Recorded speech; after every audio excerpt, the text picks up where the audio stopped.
Selamat jumpa lagi pemirsa TVRI yang dikasihi Tuhan. Sungguh bersukacita boleh berjumpa bersua kembali saat ini untuk kita mau belajar kebenaran firman Tuhan, apa yang Tuhan sediakan bagi setiap keluarga-keluarga Kristen yang rindu keluarganya diberkati oleh Tuhan. Namun sebelum kita bincang-bincang lebih lanjut, mari kita berdoa bersama-sama untuk mengawali pertemuan kita, bincang-bincang kita saat ini. Mari kita berdoa. Bapa yang baik, Bapa yang kami sapa di dalam nama Tuhan Yesus Kristus. Tuhan, kami datang padamu sore hari ini. Kami semua rindu setiap keluarga kami boleh diberkati senantiasa oleh Tuhan. Karena sumber berkat itu datang dari Engkau sendiri dan Engkau sudah menyiapkan yang terbaik bagi setiap kami, orang-orang, setiap keluarga yang percaya kepadamu Tuhan. Karena itu sore hari ini kami minta biarlah Tuhan yang memimpin seluruh perbincangan kami pada sore hari ini dan membuka hati dan pikiran kami untuk mengerti apa yang Tuhan mau kami lakukan agar benar-benar berkat itu boleh kami nikmati di dalam setiap keluarga kami. Terima kasih Tuhan, kami siap untuk menerima kebenaran firman-Mu di dalam nama Tuhan Yesus Kristus. Amin. Ya, saat ini kita bersama dengan narasumber Bapak Pendeta Samuel Saka. Ya, Pak Pendeta, kita ingin tahu apa yang Tuhan mau kita lakukan agar rumah tangga kita ini orang-orang yang percaya kepada Tuhan Yesus itu benar-benar dapat menikmati berkat yang Tuhan siapkan bagi kita. Ya. Baik, Bapak, Ibu, saudara-saudari kekasih di dalam Tuhan Yesus Kristus, saat ini di dalam kesempatan mimbar agama Kristen ini, rupanya kita ingin mengetahui bagaimana untuk menjadi keluarga yang diberkati. Nah, Bapak Ibu saudara-saudara sekalian, salah satu hal terpenting untuk memulai sebuah keluarga diberkati atau tidak adalah dari komitmen. Setiap orang dalam keluarga tentu ingin berhasil, ingin mendapatkan pendapatan yang baik, ingin menghasilkan prestasi yang baik, ingin diperkenankan pekerjaannya oleh teman-teman sekantornya. Nah, tentu yang mendatangkan semua keberhasilan itu bukan kepandaian kita semata-mata, tetapi Allah turut bekerja di dalam kita.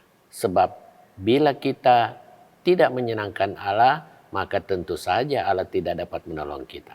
Semuanya ini diawali dengan sebuah komitmen seperti yang terdapat di dalam Yosua pasal 24 dalam Alkitab.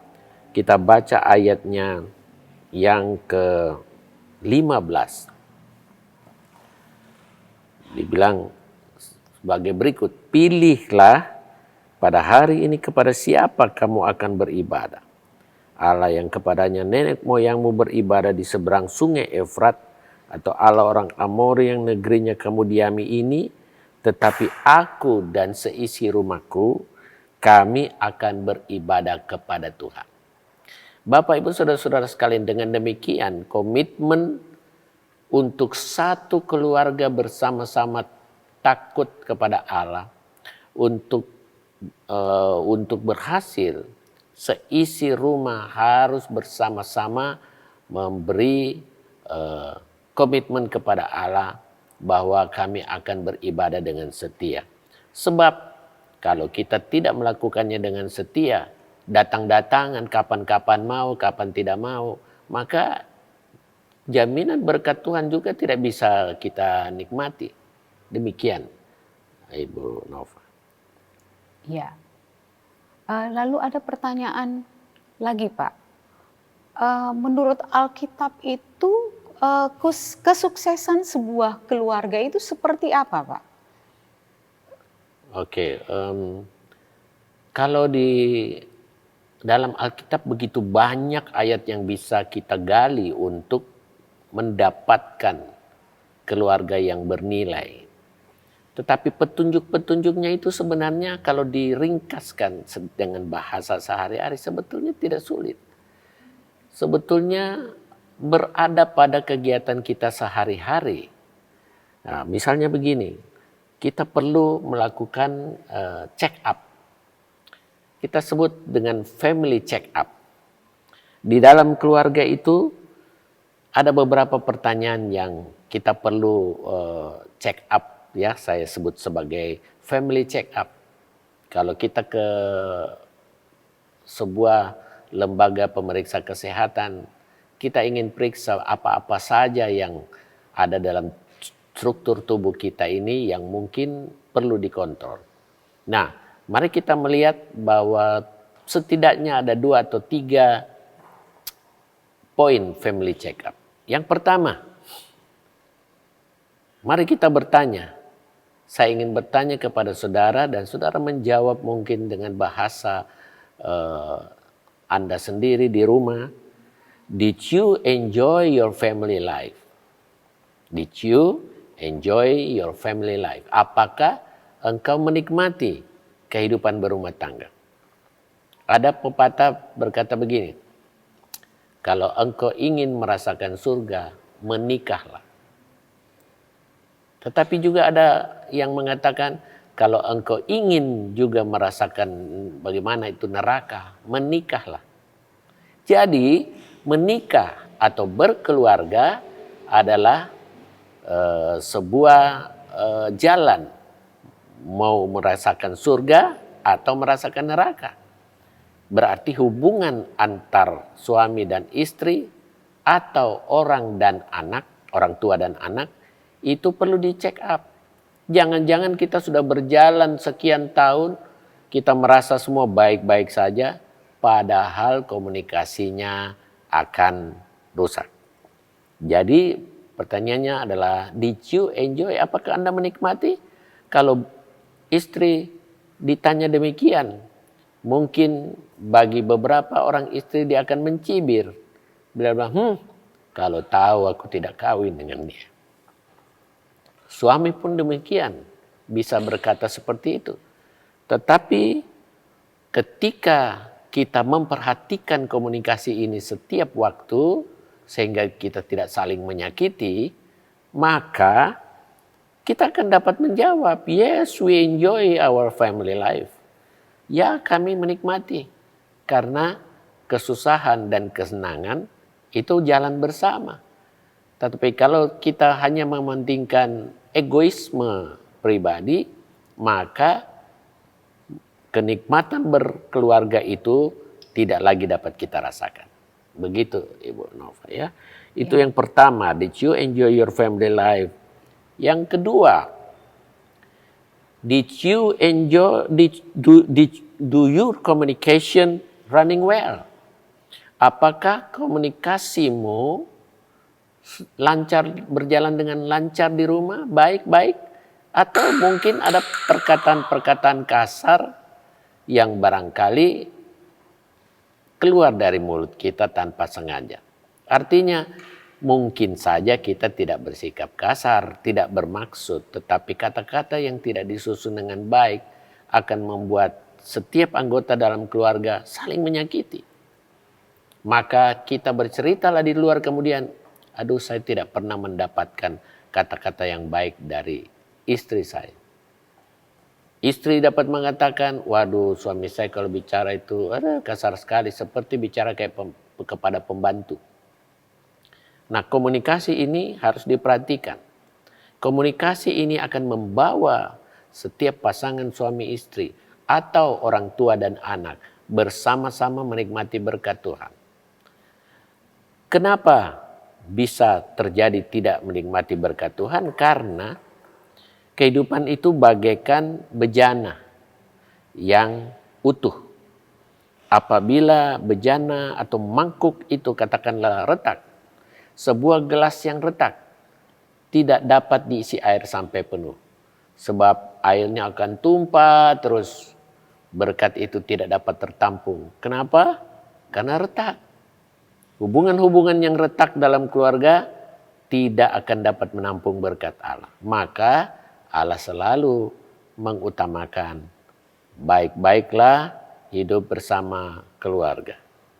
Bapak Ibu Saudara-saudara sekalian, yang ketiga,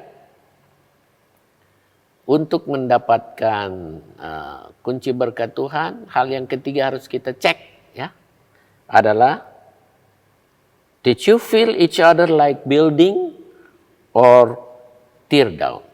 Building up or tear down?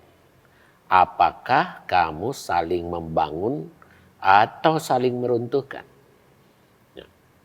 Saling membangun berarti kamu akan terus mensupport istri, suami, mensupport anak dalam kuliah, memperhatikan mereka dalam pekerjaan dan sebagainya.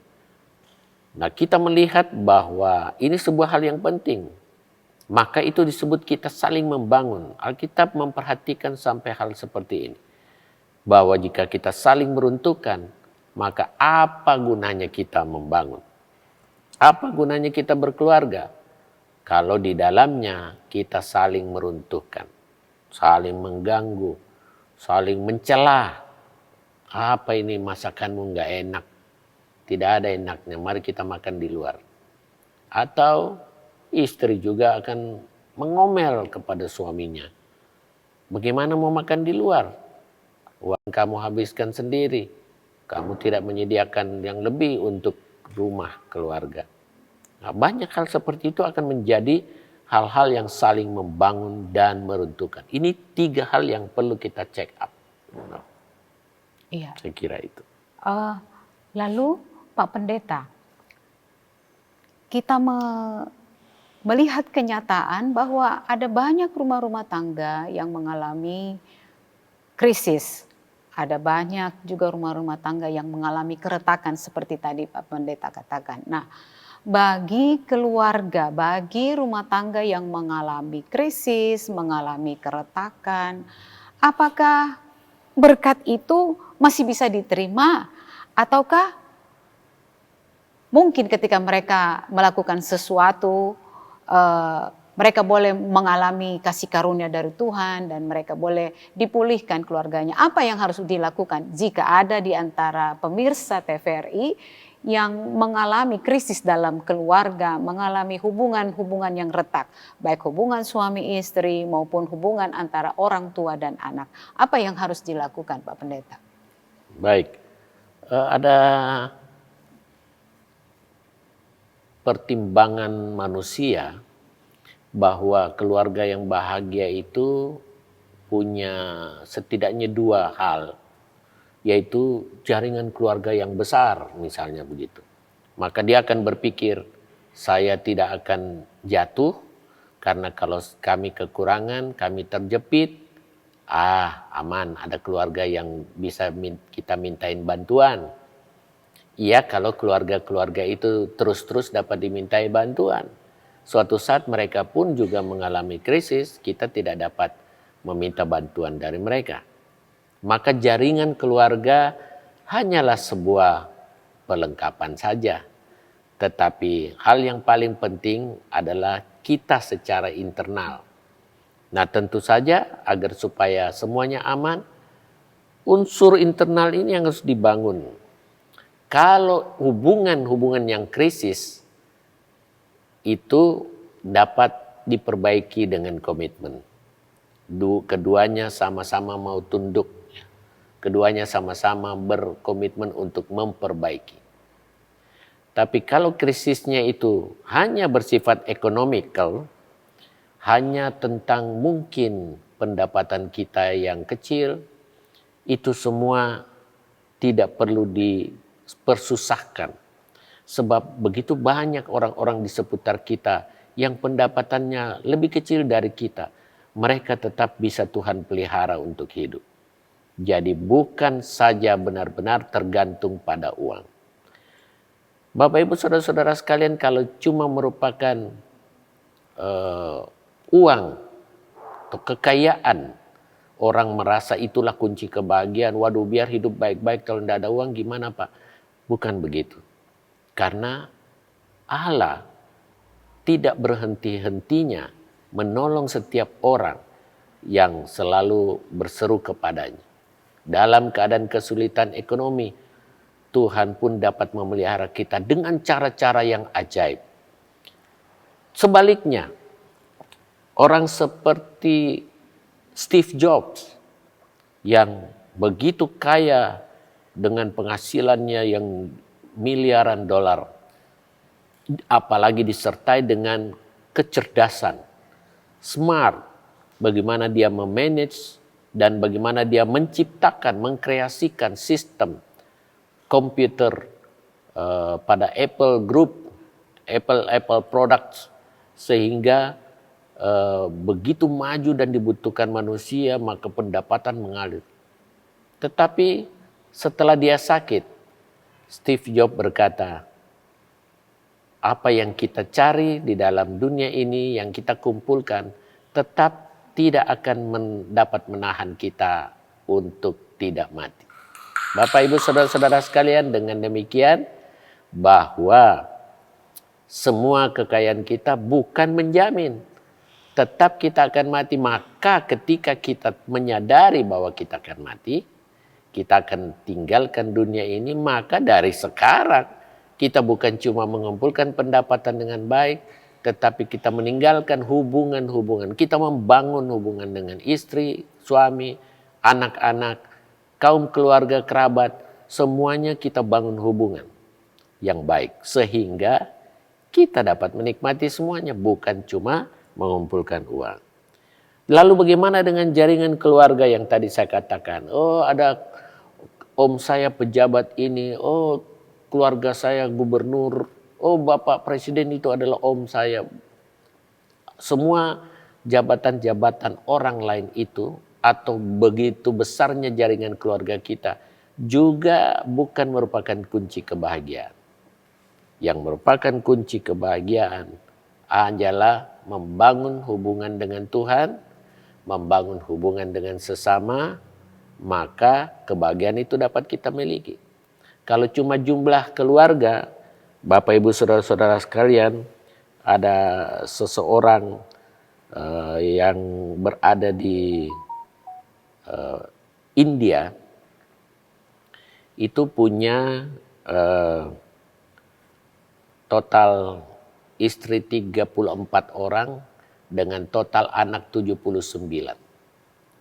Jaringan keluarga yang sangat besar dari seorang suami loh, bukan cuma istrinya banyak. Ini pun sudah sebuah pelanggaran. Bahkan di India pun tidak diperkenankan demikian. Tetapi maksud saya begini, buat apa kita menciptakan jaringan keluarga yang begitu besar? Itu tidak menjamin, malah menimbulkan kesusahan untuk dia harus meningkatkan ekonominya. Berarti jaringan keluarga atau pendapatan yang besar, keuangan simpanan yang hebat, itu pun tidak dapat menjamin. Kalau begitu apa yang menjamin keluarga bahagia? Hanya mendekat kepada Tuhan. Baru kita mendapatkan pertolongan, mendapatkan kebahagiaan. Walaupun pendapatan kita mungkin tidak sebesar orang-orang lain, tetap kita dapat menjadi orang yang berbahagia. Begitu, Ibu. Iya, baik. Pak Pendeta, ada pertanyaan lagi ini. Tadi Pak Pendeta berkata bahwa keluarga itu dibangun dengan komitmen kesetiaan. Ya, tadi Pak Pendeta sudah berkata bahwa jaringan keluarga yang paling utama adalah membangun hubungan dengan Tuhan. Tetapi kita tidak bisa menutup semua yang terjadi di sekitar kita.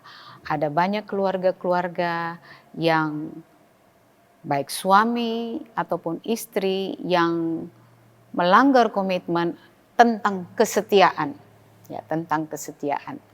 Nah, bagaimana dengan keluarga yang ada salah satu pasangan yang tidak berkomitmen atau melanggar kesetiaan di dalam rumah tangga mereka? Namun sebelum kita mendengarkan jawaban dari Pak Pendeta, kita akan jeda dan kita akan sambung setelah yang berikut.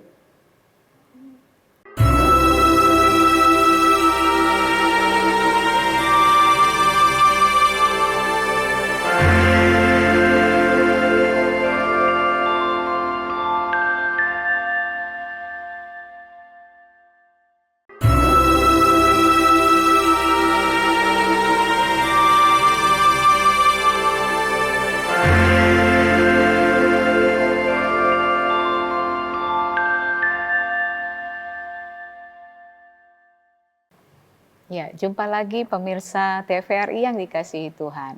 Kita akan melanjutkan ya dengan pertanyaan yang tadi, ya jika ada terjadi pelanggaran ya komitmen dalam sebuah keluarga, ada ketidaksetiaan, apa yang harus dilakukan oleh baik suami maupun istri. Silahkan Pak Pendeta. Baik, Bapak Ibu saudara sekalian, di dunia ini begitu banyak hal yang dapat terjadi bagi kita semua, apalagi kalau kita tidak berhati-hati.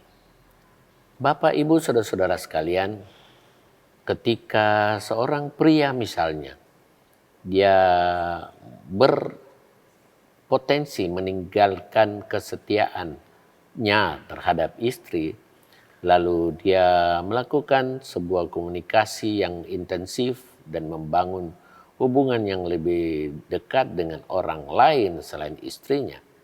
Bapak Ibu saudara-saudara sekalian, itu berarti dia telah meninggalkan kesetiaan terhadap keluarganya. Dan itu berpotensi menghancurkan wadah bejana itu. Maka untuk merekatkan kembali itu pun tidak gampang. Tetapi membutuhkan komitmen, janji yang harus dipenuhi untuk kembali, jangan berlarut-larut di dalam kesalahan, bahkan jangan sampai kita mulai menikmati kesalahan itu. Kita semua orang-orang yang menyimpang kesetiaan dari istri atau suaminya, dia harus kembali kepada istri atau suami di mana dia diberkati di dalam Tuhan. Ketika melakukan pernikahan di gereja, maka berkat itu disediakan bagi keduanya. Hanya apabila mereka saling setia satu dengan yang lain, saling membangun. Tapi kalau dia saling meruntuhkan, berarti dia menghapus semua berkat Tuhan yang disediakan. Jadi untuk ketidaksetiaan yang terjadi, itu begitu banyak kasus, ya bukan saja di Kendari yang sudah mencapai 700-an kasus perceraian, tetapi di kota-kota lain juga mungkin malah lebih banyak lagi. Nah, oleh karena itu kita jangan sampai melakukan hal yang sama. Mari kita menjaga kesetiaan bersama keluarga yang di dalamnya kita sudah diberkati bersama di dalam gereja, dan jalani itu sukar atau sulitnya kita terus bersama-sama. Jadi satu-satunya komitmen untuk kembali diberkati utuh, seorang suami dan istri harus kembali kepada komitmen dan membuat rekomitmen atas apa yang terjadi. Baik yang suami maupun yang istri harus melakukan rekomitmen dan berjanji untuk tidak mengulangi dan akan saling mengampuni. Sebab dengan saling mengampuni, maka kita akan kembali dapat memegang rekomitmen itu. Kalau tidak, kita akan terus saling membenci dan itu akan membuat bejana kita pecah. Itu untuk orang yang seperti itu, Ibu Nova. Iya, jadi Pak Pendeta, menurut Alkitab sebenarnya seorang pria, seorang suami itu hal dasar apa yang harus dia lakukan agar benar-benar hidup rumah tangganya itu bisa berjalan menuju kehidupan yang diberkati. Tadi kan Pak Pendeta bilang bahwa baik suami maupun istri juga anak-anak semua punya peran. Nah, peran apa suami ataupun peran istri, peran anak-anak agar mereka benar-benar sejalan, seia, sekata di dalam membawa rumah tangga yang dijalani ini menikmati berkat Tuhan. Ya. Ya, sebuah hal yang sangat menarik untuk dibahas adalah bukan saja suami atau bukan saja seorang istri yang harus melakukan hal-hal berikut ini. Sebab saya berpikir bahwa ada kesetaraan di dalam keduanya untuk melakukan hal yang sama. Apa hal yang sama itu? Bapak Ibu saudara-saudara sekalian, yang pertama seorang suami atau istri atau anggota keluarga, anggota di dalam sebuah keluarga lah, katakan demikian, harus melakukan setidaknya 3 hal berikut. Yang pertama, harus berani melakukan hal-hal yang benar. Apa itu hal-hal yang benar?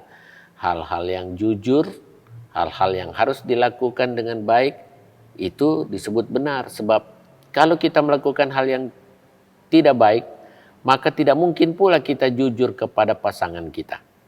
Tidak mungkin kita jujur pada keluarga kita. Lalu kita mulai cenderung menipu, berbohong tentang apa yang harus kita lakukan. Maka satu hal penting untuk perlu dilakukan oleh setiap anggota keluarga atau khususnya suami dan istri adalah melakukan hal-hal yang benar. Supaya dengan melakukan hal-hal yang benar itu, kita tidak terpancing untuk berbohong. Kita tidak terpancing untuk menyembunyikan sesuatu yang buruk. Apa yang kita lakukan semua benar, maka kita dengan jujur bisa komunikasikan. Kita tidak melakukan hal-hal yang perlu disembunyikan. Melakukan hal-hal benar juga berarti berani meninggalkan tawaran-tawaran yang buruk. Berani meninggalkan tawaran-tawaran yang jahat. Berani untuk berkata tidak pada hal-hal yang merusak kehidupan. Begitu banyak penawaran kehidupan yang dapat membawa kehidupan kepada hal-hal buruk. Banyak beredar obat-obatan terlarang yang barangkali bagi sebagian orang dilihatnya tidak mungkinlah saya ke sana. Tetapi tanpa sengaja ada masalah datang mengganggu pikirannya. Waduh, dia kemudian mulai terjebak dan mulai mencoba melarikan diri ke hal-hal begitu. Demikian juga ketika orang melarikan diri ke minuman-minuman keras. Oh, ada satu lagi yang paling sering orang lakukan yang mulai dengan coba-coba, yaitu judi online. Orang mulai dengan hal-hal kecil, lalu akhirnya mulai tergulung-gulung di dalam keinginan untuk terus melakukan judi online yang kemudian menghancurkan keuangan keluarga. Ini semua hal-hal yang tidak benar. Makanya bagian yang pertama yang harus dilakukan oleh setiap anggota keluarga adalah jangan coba-coba dengan hal-hal yang buruk. Lakukanlah hal-hal yang benar. Itu yang bagian pertama. Lalu ada lagi bagian yang kedua, yaitu begini. Setiap anggota keluarga, suami atau istri, harus melakukan 2 sisi yang sangat penting dalam menangani keluarga, yaitu 1, bersikap tegas. Lalu 2, bersikap lembut. Kelembutan dan ketegasan ini harus seimbang. Sebab kalau kita tegas-tegasnya doang, anak-anak akan menjadi orang-orang pemberontak. Mereka tidak tenang dengan ketegasan berlebihan. Saya punya teman, seorang keluarga militer. Ayahnya seorang prajurit militer, perwira militer yang berpangkat tinggi, sejak bahkan dari masa perjuangan. Ya. Jadi sekarang saat itu, ya beberapa tahun yang lalu, dia sudah mencapai pangkat yang tinggi dan seisi rumahnya diperlakukan seperti anak buah tentara. Semuanya diomong dengan keras, ada bentakan di situ, ada perlakuan yang kalau di zaman sekarang dibilang KDRT. Nah, perlakuan-perlakuan ini membuat akhirnya seisi rumahnya berantakan. Sebab semuanya menjadi orang-orang pemberontak. Sayang sekali memang, karena orang tua bersikap ketegasan berlebihan. Sementara di keluarga yang lain, ada sikap yang lembutnya berlebihan. dia tidak tegas dalam memimpin atau menentukan keluarganya, tetapi bersikap terlalu lembut. Apa-apa diikuti, apa-apa dibelikan. Nah, kelembutan ini menciptakan anak-anak yang manja. Anak-anak menjadi ingin minta apa saja tanpa punya kepentingan. Pokoknya apa yang diminta belum dibelikan merengek. Mungkin Anda ingat enggak? Ada satu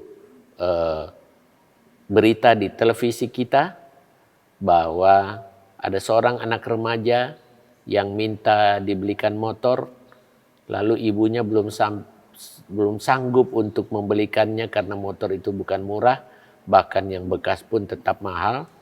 Ibunya bilang belum sanggup, nak. Apa yang dilakukan menurut berita itu, anak itu gantung diri di pohon. Hanya karena tidak dibelikan motor. Ini akibat dari mungkin sebelumnya terbiasa dibelikan. Maka ketika dia tidak dibelikan untuk sesuatu yang sifatnya lebih besar, dia tidak menyadari bahwa orang tuanya memang tidak mampu, bukan menolak. Dan kemudian dia gantung diri, itu adalah sebuah hal yang sia-sia dalam kehidupannya. Maka orang tua harus bersikap lembut dan tegas secara seimbang. Sehingga mereka selalu dapat menciptakan kesan bagi anak-anak bahwa orang tua saya selalu memperhatikan saya. Tentu saja tidak bisa untuk hal-hal yang nakal. Kelembutan dan ketegasan merupakan satu hal penting yang perlu diperhatikan oleh semua orang tua. Dan yang ketiga, itu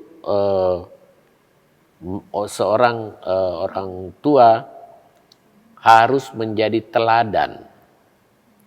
Nah, teladan ini merupakan warisan. Hal-hal yang baik yang dapat ditinggalkan oleh orang tua. Orang-orang tua secara bertahap akan berlalu. Seiring dengan umur atau kesehatan yang terganggu, maka orang-orang tua akan satu persatu pergi mendahului anak-anak. Ketika itu terjadi, apa yang sudah ditinggalkan bagi anak-anak? Kalau cuma warisan fisik, anak-anak bisa bertengkar, anak-anak bisa berkelahi, mengangkat parang bahkan untuk berebutan warisan. Maka tentu saja bagi orang-orang tua yang tidak dapat meninggalkan warisan karena tidak punya, apakah itu berarti mereka bukan orang-orang tua yang baik? Tidak. Maka dengan demikian warisan yang terindah adalah teladan yang dapat diberikan oleh orang tua kepada anak-anak. Warisan itu berupa warisan nama yang baik, sikap yang baik, jujur, terpuji, langkah-langkah yang selalu benar. Itu akan dicontoh oleh anak-anak kita. Dan itu merupakan warisan yang jauh lebih penting daripada yang lain. Seorang pemimpin perusahaan atau pemimpin instansi tertentu, ketika dia melaksanakan kepemimpinannya dengan baik dan benar, jujur dan bersih, maka itulah warisan terbaik untuk penggantinya. Sebaliknya, ketika dia melakukan hal-hal yang buruk, dia korupsi habis-habisan, maka dia tinggal menunggu waktu. Ketika dia turun, orang yang menggantikannya akan menggali semua kesalahannya, maka namanya akan sangat buruk. Itu akibatnya meninggalkan warisan yang jelek. Bapak, Ibu, saudara-saudara sekalian, kita semua tidak ingin meninggalkan warisan seperti itu. Sebagai keluarga Kristen, mari kita memperbaiki sikap-sikap itu. Dan semuanya itu dapat kita lihat dalam Alkitab.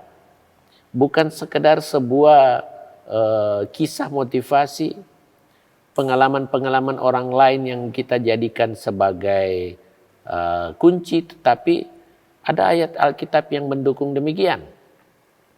Di dalam Zakaria pasal 8 ayat 16, Alkitab kita berkata begini, inilah hal-hal yang harus kamu lakukan. Berkatalah benar seorang kepada yang lain dan laksanakanlah hukum yang benar yang mendatangkan damai di pintu-pintu gerbangmu. Alkitab berkata tentang kewajiban kita untuk berkata benar dan melakukan hukum yang benar. Maka firman Allah berkata, kebahagiaan, damai sejahtera akan menunggu di pintu gerbang kita. Itu artinya kita akan mengalami damai sejahtera karena kita tidak punya hal apa-apa yang perlu ditakutkan. Dan kita sudah melakukan hal-hal yang benar dalam kehidupan. Kita mau bekerja aktif maupun sudah tidak bekerja lagi. Mencapai masa usia pensiun dan harus meninggalkan pekerjaan. Bukan lagi sebuah momok. Karena kebahagiaan telah menunggu kita. Pujian dari anggota-anggota bawahan kita akan terngiang-ngiang di telinga kita. Bagaimana kepemimpinan kita selama kita bertugas. Bapak Ibu Saudara-saudara sekalian, Mazmur 25 ayat 5 menjadi doa dari pemazmur. Dia berkata begini, bawalah aku berjalan dalam kebenaran-Mu dan ajarlah aku, sebab Engkaulah Allah yang menyelamatkan aku. Engkau ku nanti-nantikan sepanjang hari. Demikian. Ya. Kata kuncinya berkata benar seorang kepada yang lain. Ya, kita akan lanjut setelah jeda berikut ini.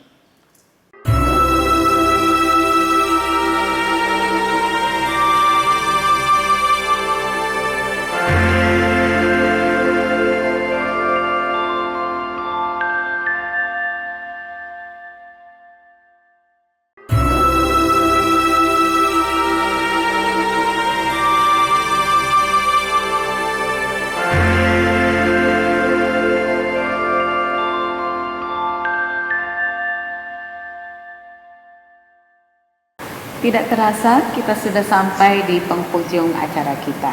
Saat ini kita mau dengarkan lagi apa sih kesimpulan dari keluarga yang diberkati Tuhan itu, Pak?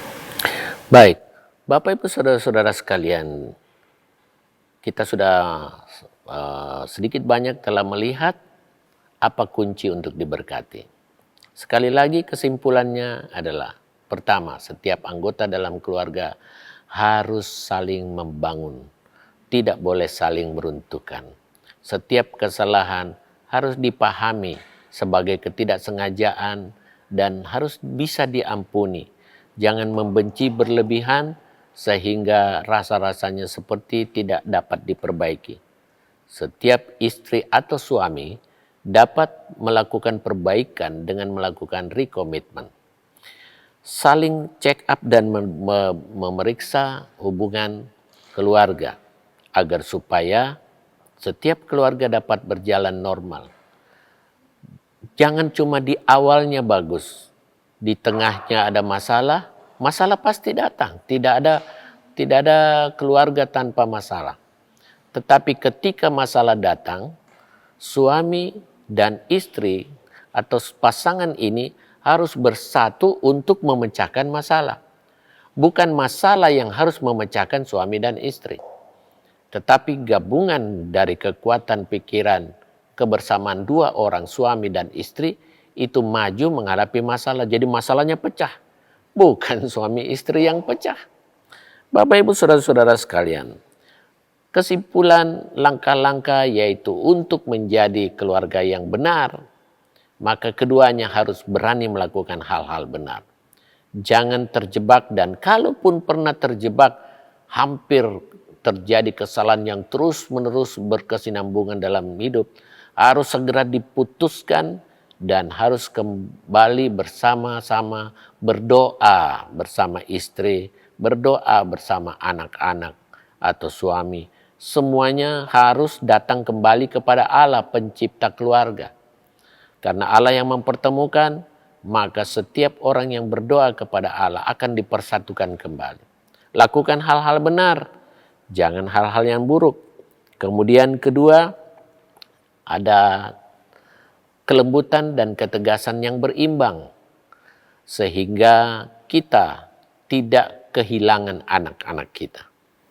Ada sebagai tambahan saja, ada seorang orang tua, seorang bapak ya, yang karena istrinya sedang pergi bekerja, anaknya terus mengganggu dia di rumah. Bukan, sebenarnya tidak bermaksud mengganggu karena anak kecil ini ingin bermain dengan papanya. Tapi dia tidak menyadari bahwa papanya kan lagi kerja, papanya wira swasta, memimpin perusahaan di rumah, work from home. Anaknya ini terus ingin bermain bola dengan bapaknya. Bapaknya melarang dia, nanti nak ya, nanti selesai papa kerja. Anak itu datang lagi, nanti nak, selesai ini kalau sudah papa main. Kemudian anak itu masih datang juga karena dia tidak sabaran. Bapaknya marah sama dia. Bapaknya marah, pergi sana, jangan ganggu papa lagi. Anak kecil ini tidak mengerti untuk urusan begitu. Dia menangis dan lari keluar. Bermain bola di halaman. Bolanya keluar dari pagar. Dan seperti kisah-kisah sinetron yang lain. Anak itu kemudian kecelakaan, ditabrak mobil yang sedang lewat. Bapaknya lari keluar. Berteriak, anakku ampuni, maafkan papa. Apa yang mau dibuat sudah terjadi. Tentu hal-hal seperti gini kita tidak inginkan. Di dalam kesibukan kita, bila anak kita masih kecil, perhatikan dia. Apa yang dia inginkan, mari kita jaga agar supaya dia terus mendapatkan kenyamanan dan tidak ditinggalkan bermain sendiri tanpa arahan. Demikian halnya, jangankan anak hal yang kecil, yang remaja kita harus monitor untuk dia tidak memperhatikan hal-hal yang buruk melalui gadget atau malah terikat dengan gadget. Kecanduan gadget akan merusak kaum keluarga kita. Nah, itulah kesimpulan-kesimpulan di mana ada ketegasan dan keseimbangan dalam ketegasan dan kelembutan. Dan yang terakhir tadi, kesimpulan kita adalah tinggalkan warisan atau teladan yang baik. Maka keluarga kita akan menjadi keluarga yang diberkati Tuhan. Demikian Ibu Nufa. Ya. Setiap keluarga terdiri dari suami dan istri. Anak-anak adalah pemberian dari Tuhan ya. Dan mereka selalu melihat orang tua. Apa yang dilakukan, apa yang diucapkan baik oleh bapaknya maupun oleh ibunya. Dan itu semua dicontoh, diikuti, diteladani. Kita mau supaya keluarga kita senantiasa menjadi keluarga yang diberkati oleh Tuhan. Karena itu setiap suami dan istri, mari kita terus datang pada Tuhan memohon berkat Tuhan.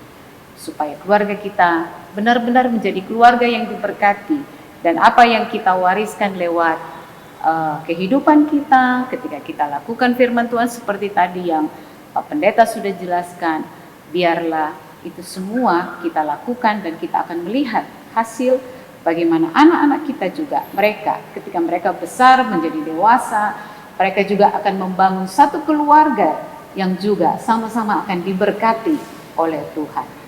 Baik Pak Pendeta, terima kasih untuk semua arahan firman Tuhannya kepada kami. Dan pemirsa yang dikasihi Tuhan, saatnya kita akan menutup, tetapi sebelumnya saya meminta kesediaan Bapak Pendeta Samuel Saka untuk memimpin kita di dalam doa. Baik Bapak Ibu Saudara-saudara kekasih, pemirsa TVRI di mana saja berada, saya ajak kita berdoa bersama. Mari kita tunduk kepala.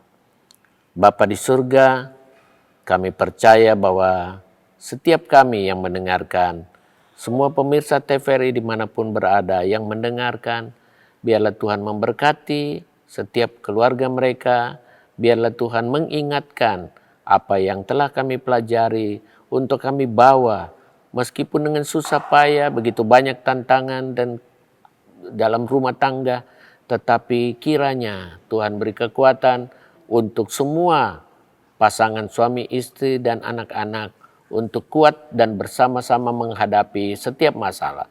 Maka kami percaya Tuhan, berkat-Mu juga tidak akan berlalu dari mereka semua.